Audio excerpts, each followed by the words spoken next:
Hi, I'm Jennifer Woosley Saylor. I'm a licensed professional clinical counselor and the kid of a cop. And this is the podcast When the Call Hits Home. Hey everyone, it's Ashley Gethner. I'm a licensed clinical social worker and I'm also a child of a police officer. Well, welcome back to When the Call Hits Home. And we have our guest, Andrew, with us today. Thank you so much for being here, Andrew. We're excited to have you. Can you just start telling us a little bit about yourself and your background? Thank you so much for having me. I'm so excited to be here. So yeah, again, my name's Andrew.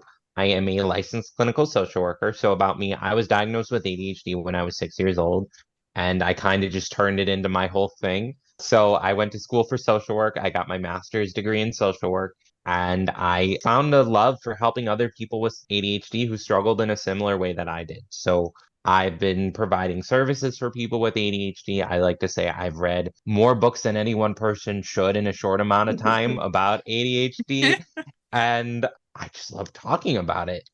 Well, we're so excited to have you. And one of the main reasons why we wanted to have you on here is because Jennifer and I obviously both work very, very closely with first responders and with the first responder community. And with this podcast, we're also hoping to kind of touch on the parenting aspect too in children first responders, which ADHD can come with all of that, right? And so we wanted to ask you a little bit if you could just explain the diagnosis of ADHD for us. Yeah, so ADHD is a horrible name for what ADHD actually is. I Let's love let's just that. let's just lead with I that, love right? that's where we're Because starting. Yeah. yeah, I mean, it is though, because like ADHD is so much more than a deficit of attention. If anything, it's an excess of attention, just in areas that we can't control. So we Mhm. think of ADHD, we think of executive functioning. So we think of things like planning and prioritizing, impulsivity, emotional regulation, time management, and time awareness, right? All of our executive functions. ADHD impacts all of those different areas. So it can present with three different subtypes. There's the hyperactive impulsive, the inattentive, and the combined. So there's different ways that this diagnosis can present. It's a childhood disorder. You have to have it from the time of childhood. You don't just get it. Okay. And so, yeah, I mean, in a nutshell, that's how I explain ADHD. It's an executive functioning disorder, not as much just attention deficit, executive functioning. You just define executive functioning just a little bit Yeah, in terms of yeah, what that, like what falls under that umbrella? yeah. So think of everything here, right? Right behind our forehead is our prefrontal cortex. So our Hmm. prefrontal cortex is what allows human beings to be human, right? It's that Right. advanced level thinking. It's things like I was saying, planning and prioritizing, emotional regulation, impulse control, so on and so forth, right? Those Hmm. higher level functions that humans have that no other species has, Love that. right? Yeah. So, and if we want to get even more technical, there's about five brain structures that we've known to be associated with ADHD. So we're Oh, talking okay. the prefrontal cortex, the cerebellum, the basal ganglia, the corpus callosum, and I'm gonna blank on the fifth one, but there's a fifth one. But we know that the dopaminergic receptors, the dopamine receptors, aren't properly working. We believe that this is associated with roughly 42 different genes Hmm. that could be tied to ADHD. And so, because of that, you're going to have different presentations. It's a spectrum of symptoms. It's not just one linear presentation, it's a spectrum of symptoms. And all different things can impact it. It can be great. It can be really great in careers like first responding, right? Hmm. Where you have to have heightened alertness and attention and be doing multiple things at a single time, Right. right? But you're just sitting around idling your thumbs, you're gonna get in trouble. So it's kind of like a double-edged sword. I'm Yeah, sure. absolutely. Well, I appreciate you kind of answered this a little bit, but what led into you specializing in ADHD? You shared your own experience, which I appreciate you being so open about that. But could you talk a little bit about that experience and Sure. maybe what you feel comfortable with, obviously, about maybe being diagnosed and what that meant for you? Mhm. Oh yeah, I'm not shy. Good. So I'm if any of your listeners follow me on social media, you know I like to use myself as an example, not only on social media, but as a therapist, because when I work with people, I'm transparent. right? I struggle with it too. So I was diagnosed when I was 6 years old. In the 90s, it was pretty easy for someone like me to get diagnosed with ADHD, right? But I Mhm. was also a textbook case, according to what my parents told me. I was off the charts ADHD. So I struggled a lot. Socially, I struggled. Impulsively, I struggled. There were a lot of things that I struggled with just growing up, knowing I had ADHD. I would get really emotional. Like I remember when I was in sixth grade, kind of a tangent, but bear with Oh, you're me. good. You're I fine. I really wanted to get in the Lego club. I didn't get in the Lego club. I left that classroom crying in the middle of class, and the teacher had to talk me down, right? Like I experienced emotions in a bigger way, but it was also the 90s. Shiny object was how we understood ADHD back then. We didn't Right. really understand it. So I faced a lot of that internalized stigma. I still do. A Yeah. lot of people with ADHD feel like, oh, I had a client say to me, and I felt this, that I felt broken. I felt like there was something Mm. wrong with me because my brain didn't work. I Yeah. am sure a lot of your first responders have said similar things to you because of the trauma that they've went through. In that sense, ADHD and trauma share a lot of overlap, right? We because of the way that our brains are working, I felt so different, right? So growing up, I didn't want other people to feel alone. I found psychology my junior year of high school, and it was like putting on a shoe that fits really well for the Oh, first that's time, Aw, you sweet. I know? Yeah. do love It's that. it's so cheesy, but like, oh my God, it made so much sense to me. And then the more I practiced, the more I just gravitated towards ADHD. Understanding it helped me understand myself. Being vulnerable online helped me understand myself. It's that radical acceptance that I kind of had to come to terms with. So for me, that's part of my ADHD journey. But it's not easy. Like even today, I still struggle. Like it's not always going to be easy, and it's understanding that that's been part of my ADHD journey. Love Yeah. that question though. Thanks for asking. Oh, it was a beautiful answer. And Mm, I can remember that moment too of being like, oh, psychology's that's for me. right? It's a good feeling when you find your club, right?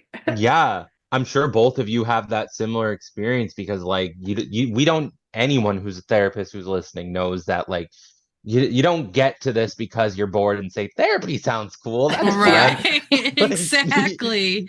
Exactly. Well, and one of the things too, first off, I love that we've already talked about the brain because I feel like we're making our listeners really dive back into the episode right before this. Right. And our little video on our social medias of the brain. And so that was such an excellent way to explain it. And I appreciate it. And also just your experience with it. Like you said, you are so open about it, but I think that's what helps so many people. Right. And that's incredible.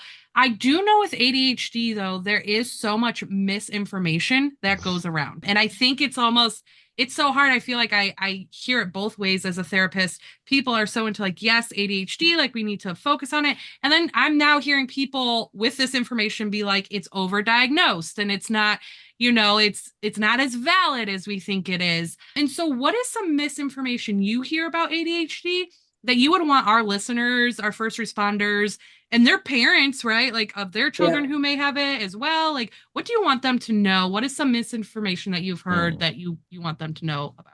All right, let's pick some big ones. I spend a lot of time on social media dealing with this.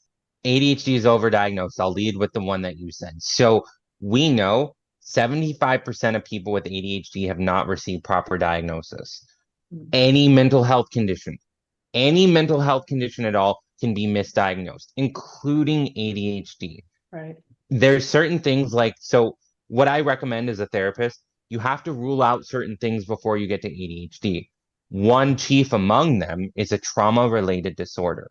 Symptoms of CPTSD often overlap with the emotional dysregulation and the impulse regulation that you see with ADHD, right? It's important to make sure that when diagnosing a condition like ADHD, you have someone who's trained in it. It's like if I went to a hematologist and said, I think I have a yeast infection, right? Right. Like wouldn't be the right doctor for it. So you want to make sure that you're understanding that it's not overdiagnosed. It's woefully underdiagnosed. And it can be Mhm. misdiagnosed, but so too can anything else. Right. Unfortunately, mental health is not an exact science. We don't have a nice little model of the brain that we can just pull out and say, let's look here. Yep, you're ADHD. It's Unfortunately, we're not there yet. I think we're leaning more towards that as we understand more about genetics and brain anatomy, but Right. we're just not Yeah. there. That is a big one. The overdiagnosis. Stimulants are another one. Oh yeah. Stimulants Yes. are, oh my God. I hear I've gotten into it online with this one in particular. I hear a lot of people try and compare like Adderall to meth. It's just not, right? Mm, right. It's like saying water is hydrogen peroxide. They're chemically similar, but they aren't meth, right? So there's a lot of parents that you'll find are scared to put their kids on this medicine. Mine weren't. I'm grateful. Stimulants are the one medicine that really gave me the most improvement in my symptoms and allowed me to get where I am. Are there risks with taking stimulants? Sure. Are there risks with taking any medication? 100%, right? Stimulants Of have course, side yeah. effects like insomnia, loss of appetite. Some people may experience anxiety, right? You talk to a doctor, you monitor it, but you don't compare it to meth, right? That is a big misnomer that goes about the ADHD community. So much so, I think that's what's fed into the stimulant shortage that we've had. Mm, It's not overdiagnosed. We're not using it as meth. I would say another one is that we can just try harder, right? You hear a lot of people say, just try mhm. harder. You can do it. There's a really great book that just came out from the Holderness family. ADHD is awesome. It really talks about the fact that we are not doing a lot of these things on purpose. On the outside, it looks like we are. With any mental health condition, especially with ADHD, it seems like you have more capacity than you actually do. We just don't. Capacity changes. You lean into something like if you've heard of spoon theory, right? You only have so many spoons throughout it. So if you haven't, let's explain that one really quickly. Spoon theory is the idea that we start each day with a certain amount of spoons.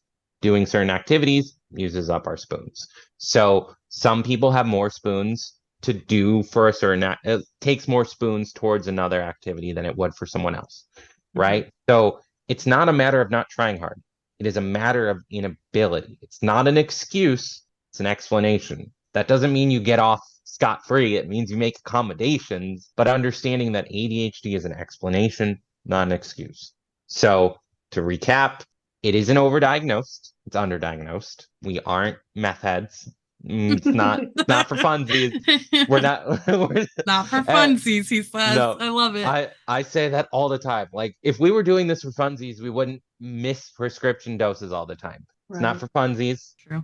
We aren't doing this on purpose. We cannot help it, and we feel more shame than anyone else in the world can ever put on us. So those are kind of my big three misunderstandings of ADHD. I appreciate you sharing those, and that makes a lot of sense for sure.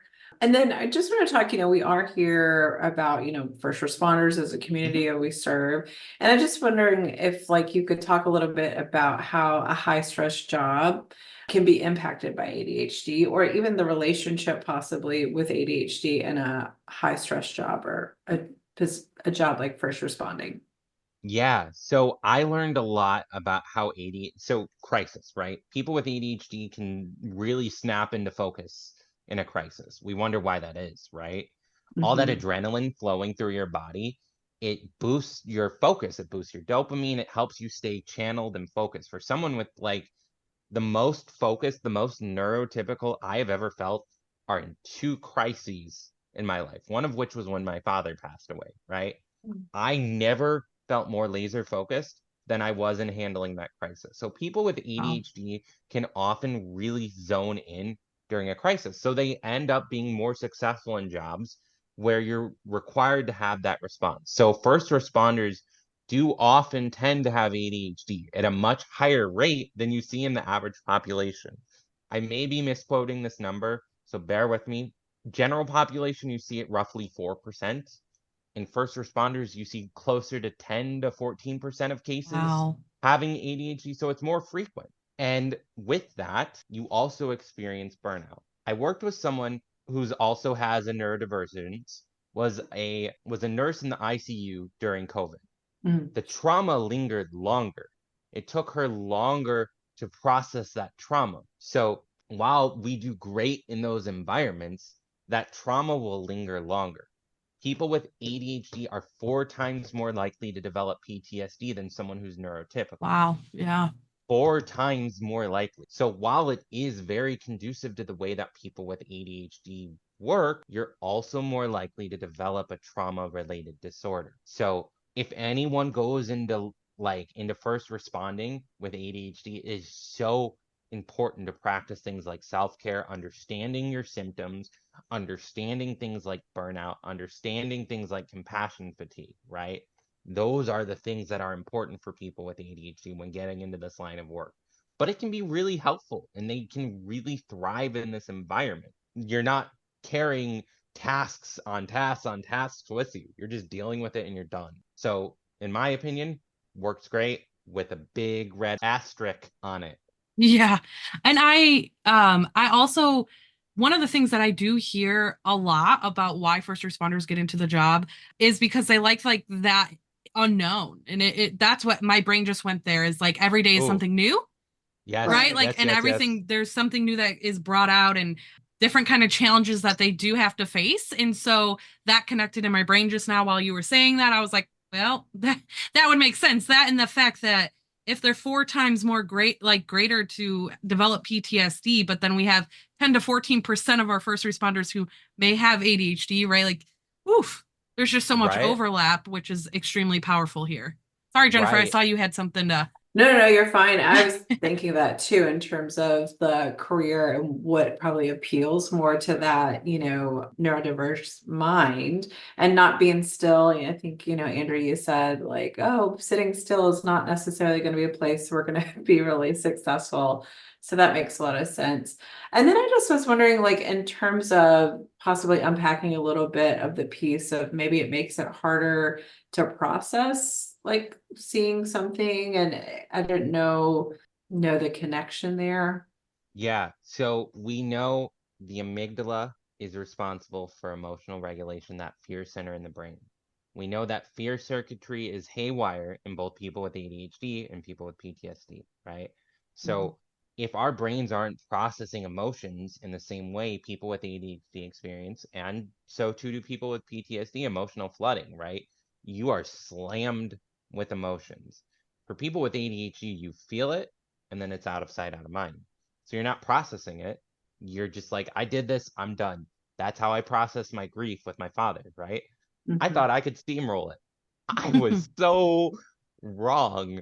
Like, and so I didn't consider the fact that, well, there's also trauma with taking care of him, right? There was trauma of watching him get sick. There was those kind of traumas that I just didn't process right away. And I couldn't. And my brain couldn't make sense of that. So for people who are witnessing these things day in and day out, there's more an attunement to just getting that out of your head through any means possible. We know people, I've got so many stats in my head. We know that 50% of people with a substance use disorder also have ADHD. Mhm. There could be such a link between people using substances to cope with that constant Right, trauma, that absolutely. emotional Yep. dysregulation. Yep. We don't sit in big emotions very well. So it's more likely that we're going to do anything. We're talking numbing, we're talking dissociating, we're going to do anything possible to not stay in that feeling of discomfort. I felt that. I'm good. I'm moving on. Right. And so that's kind of where I see that becoming a barrier for people. It's, I shove it aside, but it doesn't shove, I can't actually shove it aside. It comes back. I appreciate you breaking that down. That makes so much sense. And appreciate too the piece about substance use and coping. My brain, and this is a little bit kind of, I'm kind of shifting a little bit here, so bring me back on track if this isn't something we want to discuss at this moment. But like, my brain can't help but wonder too, when we are talking about them being successful as well in these like high stress jobs, right? And you already talked a little bit about the advantages. Could you explain a little bit how people could, who are first responders, could cope on the job with ADHD? Different Yeah. ways they can cope and ground themselves, maybe. Oh, yeah, I love it. So dealing with intense emotions in the moment is going to be hard, right? You're going to, if you see I'm a fidgeter, that is a great way to deal with some of that excess energy, right? As a therapist, I lean into a couple different modalities, and I'll explain what tools people can use in order to do that. I lean into, for people with ADHD, dialectical behavioral therapy and acceptance and commitment therapy. radical acceptance of our thoughts being thoughts, because think of it like this. An ADHD brain works really, really quickly. That's a great gift. That's a great curse, right? So if you're on the job and your mind's going a million miles a minute, you need to slow down those thoughts. There's a great exercise from acceptance and commitment therapy called dropping the anchor, or ACE. That exercise involves acknowledging your thoughts, right? So maybe you open up your phone, you write out some notes on your phone, just put those thoughts out of your head.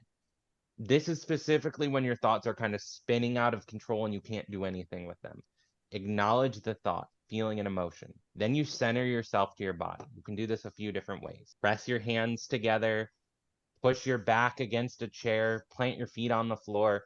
I like to visualize a ball of energy coming from the ceiling and working its way through my body. So now my thoughts are off my thoughts, and now I'm focusing on my body. Then acknowledge, center, engage with your environment. So just 5 senses, some way to engage with your environment that connects you to your physical sense. So this is a way to get those thoughts out of your head, right? Because I would imagine for a lot of people, you really can get in your head and that can distract you from the moment, right? That's a common ADHD struggle. Also, a great acronym from DBT is TIP, temperature. So like cold water, splash your face with some water. A lot of ADHDers, Love myself that. included, yeah, we experience like the temperature dysregulation. I get really hot when I'm angry. I had to do it today. You go splash your face with some cold water, shove your head in a freezer, put an ice pack on your neck, right? Yeah. Do something to regulate your body temperature. Temperature, intense exercise, fidget, move, get your body moving, work that cortisol out. Pace breathing, I mean, I don't need to lecture anyone about pace breathing. Impaired muscle relaxation, just tensing and releasing. Sometimes in a conflict, you might notice that you're stiffening up. Intentional tension, intentional releasing. So the goal during a conflict of all of these things I'm saying is emotional triage. The latter half of that is processing that emotion.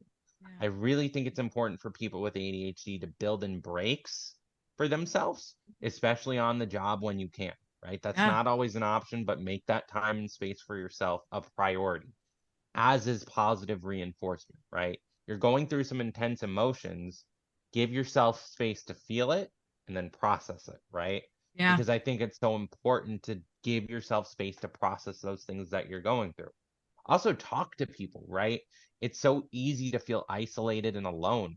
Connect with other people, share your experiences. Don't let yourself get isolated in your head. Super true. Thank Those you are so wonderful much. tips. I love that. Thanks. Absolutely. And we do know that ADHD can be genetic. You sure can. 70%. Right. So that's a pretty big number. And we're trying to make sure that we also include children into this podcast. I think that's something Jennifer and I have been really good at making our point across, because we want to make sure we're kind of hitting different facets of the family. And so, I mean, do you want to talk a little bit about some helpful ways to parent, or to even maybe address the concern of a child might having ADHD or some characteristics of it? Yeah. Okay. So we know that kids with ADHD tend to be roughly 2 to 3 years developmentally behind, except in gross motor. Everything else is a little behind, right? You'll have a climber who may just be emotionally and mentally a few years behind. So classic parenting probably won't work. So as kids get older, they benefit from things like a token economy. So what does that mean, right? You set up mini rewards. So is that a sticker chart? Is that a toy chest that you pull from, right? Reinforcing behaviors, small rewards along the way. Here's a great example. So say you have a kid, you want to do math homework, right? You can do two things. You can say, here's a bag of M&Ms when you finish your homework. I promise you that kid won't, that doesn't matter. That's too far out. Put an M&M on each homework assignment. That gives them more incentive to do it. Finish the problem, eat the M&M, right? Yeah. Immediate reinforcement. That's part of it. Also, really reinforcing good emotional expression and intelligence, right? Whenever I work with kids with ADHD, it's learning how to recognize your emotions. Mindfulness. Teach your kiddos mindfulness at a young age. The more body awareness they can have of their symptoms, the more they can recognize those early warning signs of dysregulation. Also, you're going to have to be an advocate. Parents with ADHD have a lot of legwork to do as far as getting those kids accommodations. You are entitled, to accommodations in school, but you got to be grateful for the teachers that are putting in that legwork, right? As much Yeah. as you have to deal with your kiddo at home, they got to deal with them at school. And if you're a first responder, you don't have a lot of bandwidth for that. So lean into your community, rely on the resources you have, and connect with those resources that you have.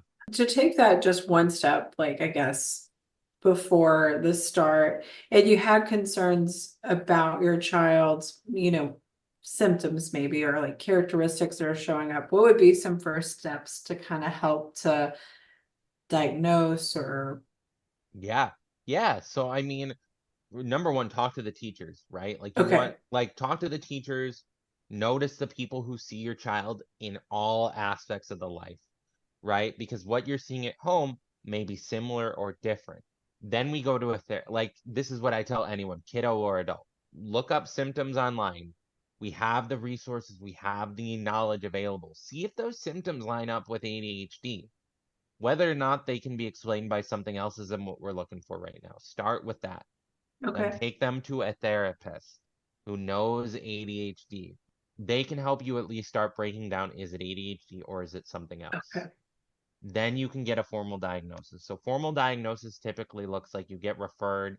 I usually say call your insurance company so you're in network, or talk to your primary care, your child's pediatrician, and they can refer you, Hmm. because it's going to be hard getting in network affordable coverage for people who listen in the United States. I can't speak to international policies. I can only speak to what I know in my area of practice, Yeah. right? So that assessment process they'll ask for collateral information from you, from your teachers, from everyone else in your child's life to really affirm these symptoms. And it's both written and observational. Again, I was diagnosed at 6 in the 90s. I have no idea what that process looked like for me, but it is a pretty in-depth process. And if it doesn't go the way you anticipate the first time, always entitled for a second opinion.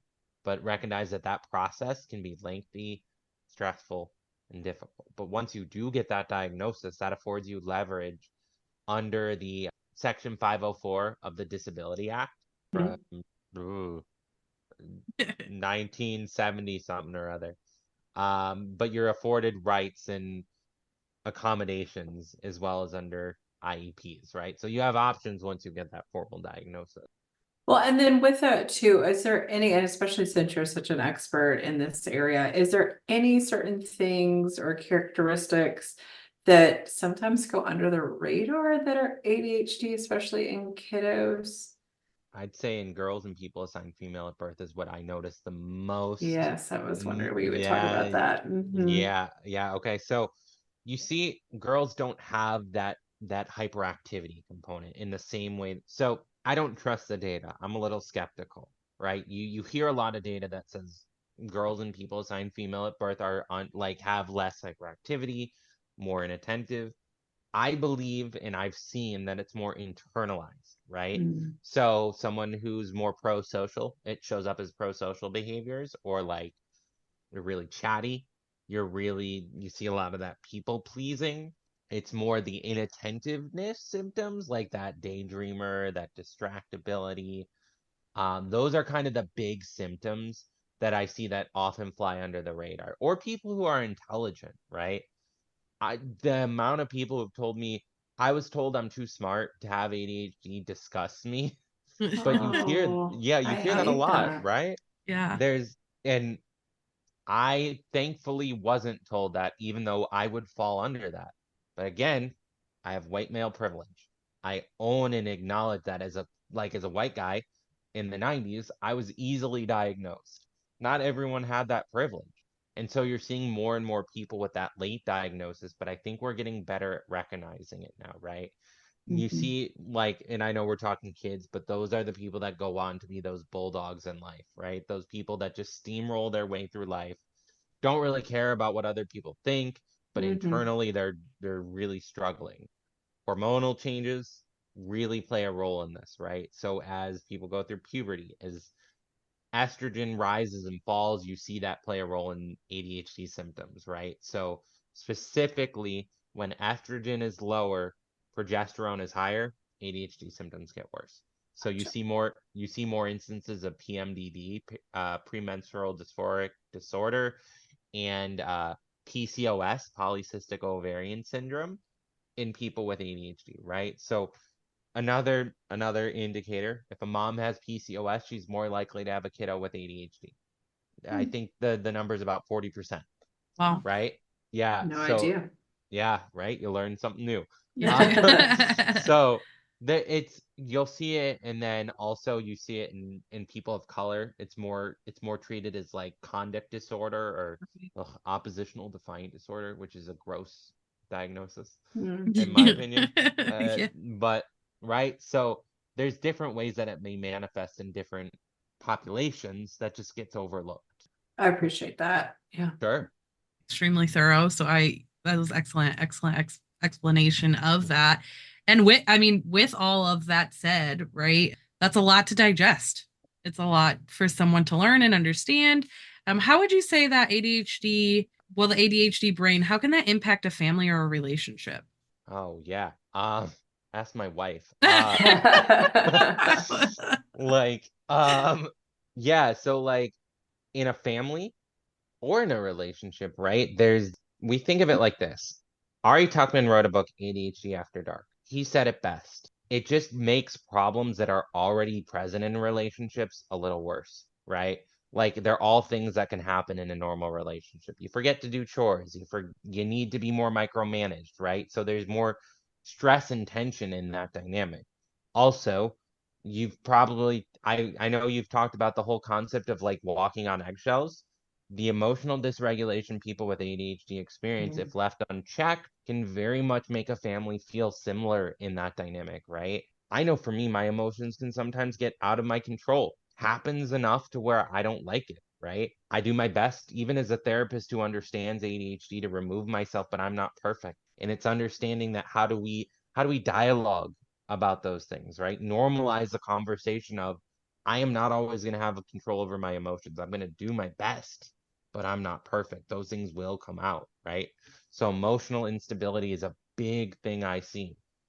But impulsivity is going to play a role, right? We know that people with ADHD are more likely to do things impulsively, substance use, infidelity, financial decisions, all of those things can impact a family and a relationship in a way that isn't pretty. So I always recommend good, good, good communication. Like you think you're communicating well, just do it better. You want to set clear expectations. Like, so a good example. Let's say you have a partner, you want them to do the dishes. They do the dishes, but they're still like a puddle of water on the floor. So now the instruction is do the dishes, wipe the counter off. You start by like making specific detailed lists. It takes a lot of front level work, but in the long run, it eventually becomes something that your ADHD partner will take on for themselves. So good communication, clear expectations, constant dialogue, constant check-ins. Those are usually the things that I think help people who have an ADHD person in their family. Oh, I think that that's wonderful, especially that communication piece. I mean, that's impactful for any family, but especially thinking about that, if maybe there's some wiring in the brain that's a little different for one person or the other. And Yeah. then just to piggyback on that too, in terms of if you're a parent and kind of the impact of the family, or what are some kind of thoughts about that in terms of parenting and Like that family dynamic? how does ADHD impact parenting, you're saying? I guess I'm more asking if you're a parent of a child with ADHD. Okay. So you're gonna be stressed out. I mean, for lack of you're doing a lot of extra work to make space for your kiddo. Parents with ADHD often report much higher levels of stress. And I mean, given the audience we're working with, you're probably already stressed out, right? Mhm. Yeah. So really building on your natural support systems. And if you don't have them, making them. You are not an island. No person is an island. I have worked with enough first responders to know that that is often the mentality. I'm going to knuckle down and deal with it myself.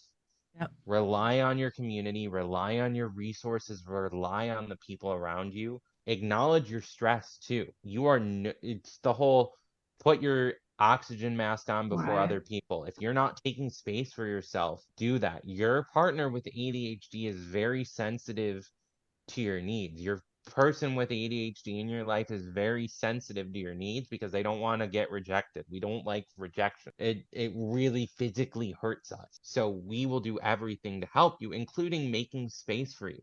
So if you're supporting someone with ADHD, do things to manage your stress. I strongly encourage daily self-care, but if that's not an option, make it weekly. Self-care is as simple as drinking enough water. Self-care is taking some time to go exercise. Self-care is just going and petting your dog. Like, do Mm. something to nurture yourself.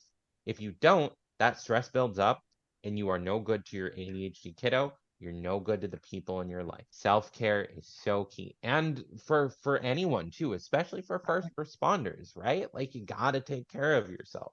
Mhm. Absolutely. And I appreciate that. I have a little a story, and I went to school so long ago, but I had a professor who had a child that was diagnosed with ADHD, and he just talked about really working through, like, my kid's not a liar. That's kind of how he started it.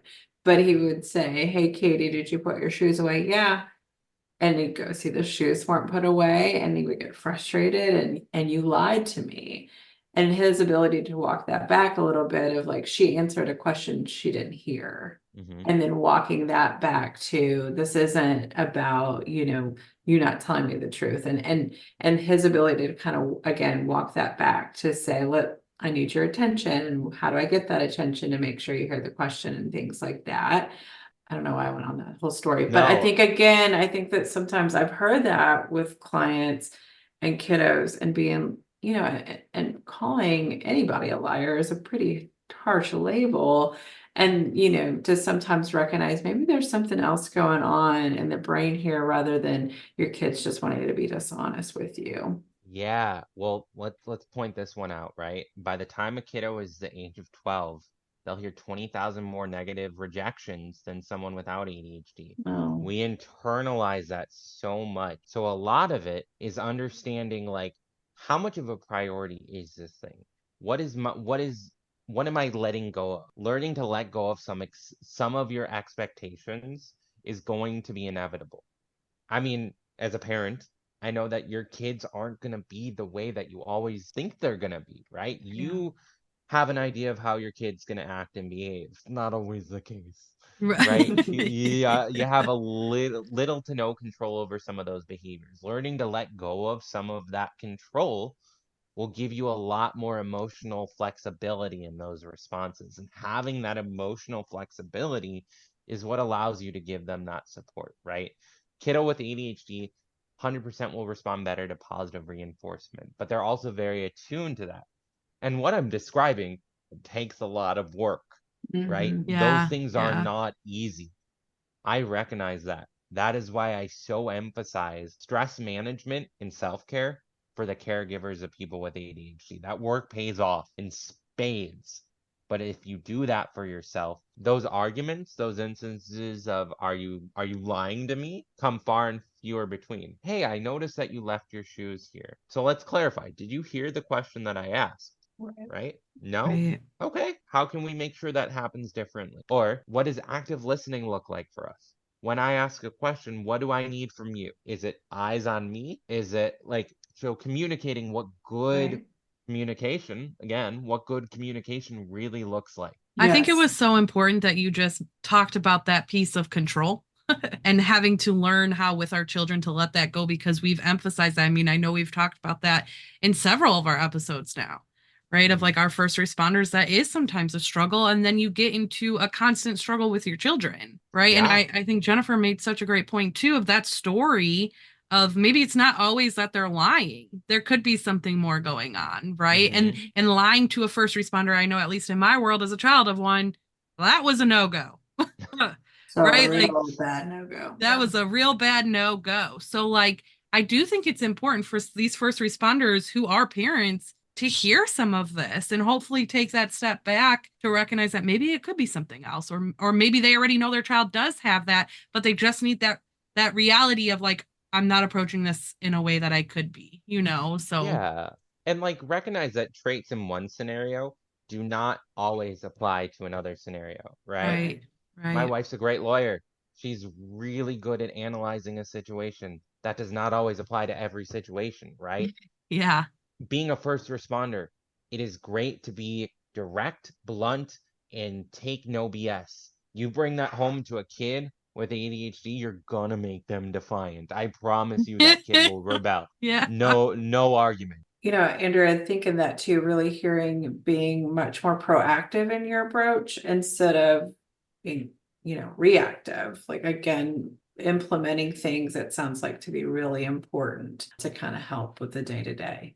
And I think 100%. too, great point, Jennifer, right there, right? Like, what if both have it? What if that first responder or that parent or the spouse has it and the child? Well, Right? the Like, genetics might be saying that might be a part of it. They right. probably do.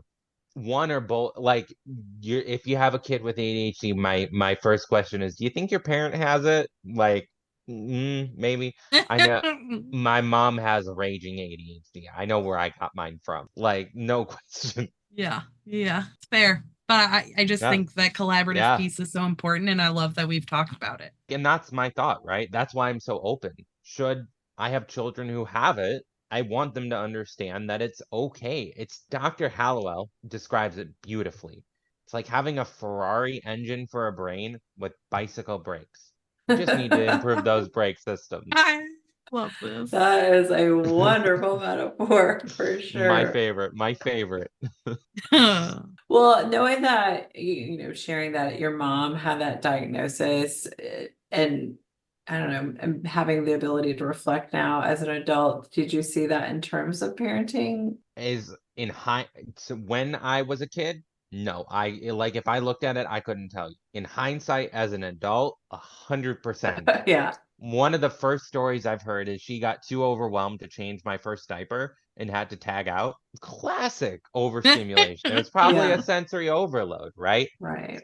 I was described as a colicky baby. Was I colicky or was my mom having trouble regulating her emotions? Mm. Having gone through that phase, I don't know. There's certain things that I just don't have the insight and I don't have the ability to go back and look at, but my hunch is that she didn't deal with her ADHD. She dealt with mine. That's her journey. I'm not there to judge her Oh, of for it, course, of course. but like Hmm. I think for a woman who grew up in a time where ADHD Yeah. wasn't even considered, she was a baby boomer. So Right. she went from a generation that didn't even see ADHD, let alone see it in women.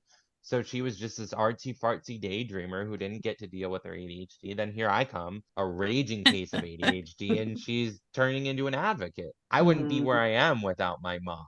Yeah. She's Right. given me all the tools and resources.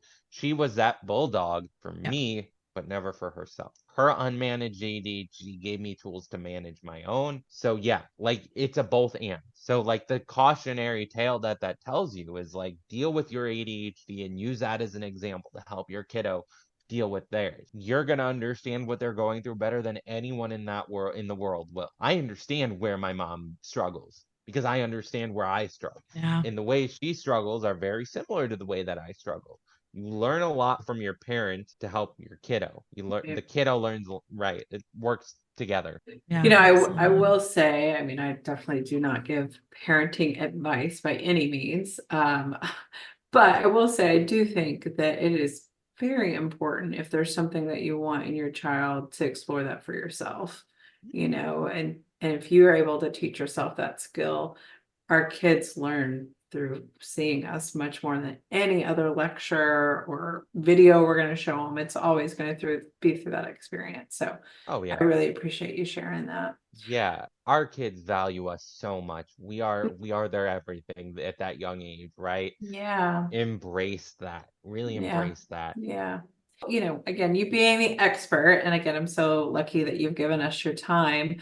But what are some kind of tips and tricks, some kind of little easy grab bag things that you have for ADHD? And maybe they're not easy, and I don't want to minimize it too much, Yeah, but you're yeah, just yeah. such an expert. Like, what would be some things that you would definitely want people to know? Oh, you flatter me. I never thought I would hit that expert point, but it's kind of cool feeling in that role. I'm gonna just soak that in for a minute. Yes, please Um, do.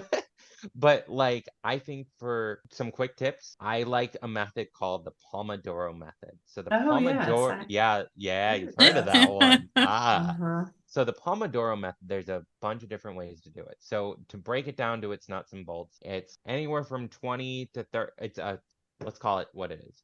20, 30 minutes of productive time with a 5 to 10 minute break.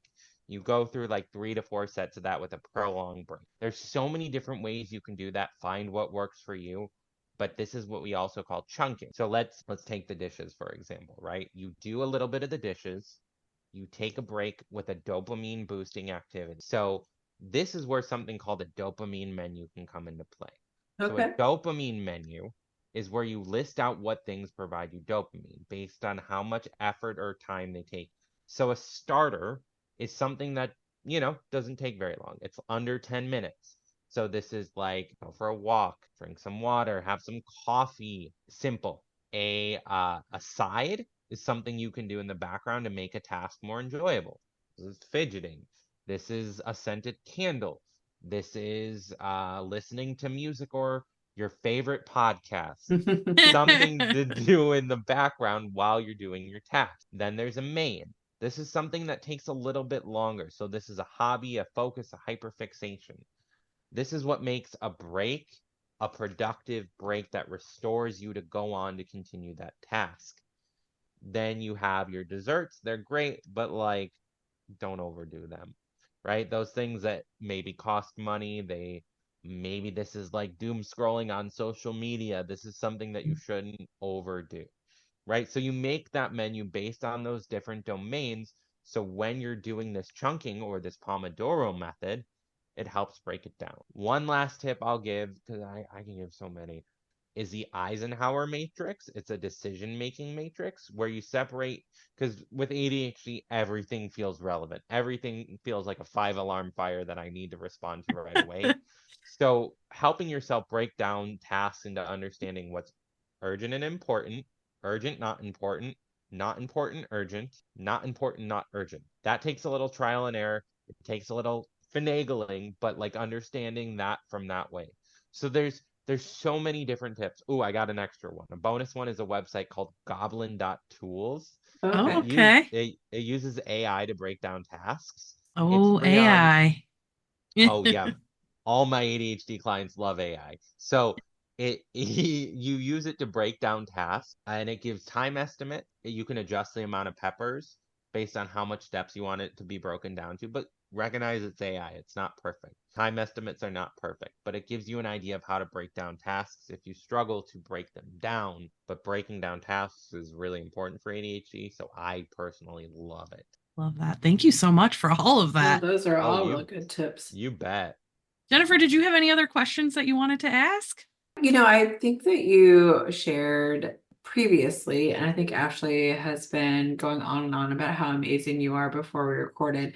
Is there anything else that would be important in terms of the PTSD aspect and the ADHD? And A good point, because you did mention a little bit of the CPTSD.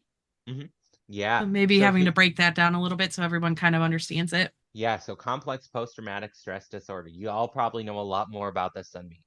I'm a trauma-ish therapist. So my modalities that I use is IFS. That's the only trauma modality that I'm really trained in. I'm working on EMDR. Oh, yeah. Yeah. So CPTSD is like, it just basically what it is, you're constantly exposed to trauma. You are in a consistent exposure to trauma. So you've developed a prolonged trauma response. Rather than one singular event, it's multiple events over time. So we think of things like first responders, or we think of things like child abuse, child molestation, those kind of prolonged trauma states. That's number one. So number two, in relation to ADHD, I always say treat the trauma first. Treat and adapt and accommodate to ADHD, but treat the trauma first. If we can eliminate trauma and those symptoms still are present, then you discuss things like medication. But I always say if you can treat the trauma, you will for sure see an improvement in a lot of those executive functioning regulation symptoms, right? So emotional regulation comes with CPTSD. Relationship instability comes with CPTSD. A lot of different executive dysfunction you see with CPTSD. So if you can improve those symptoms with good trauma-informed management, you're going to improve symptoms of ADHD inevitably, but always be treating trauma. Lovely. I appreciate that. Sure. Okay, well, I mean, I could probably keep you for 20 more episodes or hours, whatever that may be, for real. Your knowledge is seriously unmatched. And it really truly is an honor to have you on here, to be a therapist alongside you, to learn from you. And I'm super grateful. So thank you so much for being on this podcast, I guess the show. There I am making us big time. We're big time here, right? Cable. One thing that I do want to ask is if you want to share a little bit, just in case our When the Call Hits Home family is looking for more information or they want to check you out, Andrew, where would they go to do that? Yeah. So I am on Instagram, TikTok, and Threads, all under the name Neurospicy Counseling. I practice in the state of Missouri, and I am taking new clients as well. Yeah, that's where you find me. That's awesome. Okay, for sure. And we'll make sure to share that too, so that our listeners can have access to that and continue to learn, because I think there's a lot more we can learn on this topic, especially. Oh, absolutely. Yeah, and I just want to express my gratitude. I love what you both are doing. It has been such a pleasure and a privilege getting to chat with the two of you. You are such experts in what you do, and I am so grateful for what you're doing. It's important work, and I'm so grateful for it. We are certainly trying, aren't we, Jennifer? We are doing that. We are doing that. Andrew, thank you so much. It's been a pleasure, an absolute pleasure. And just don't forget that when the call hits home, Jennifer and I are here for you.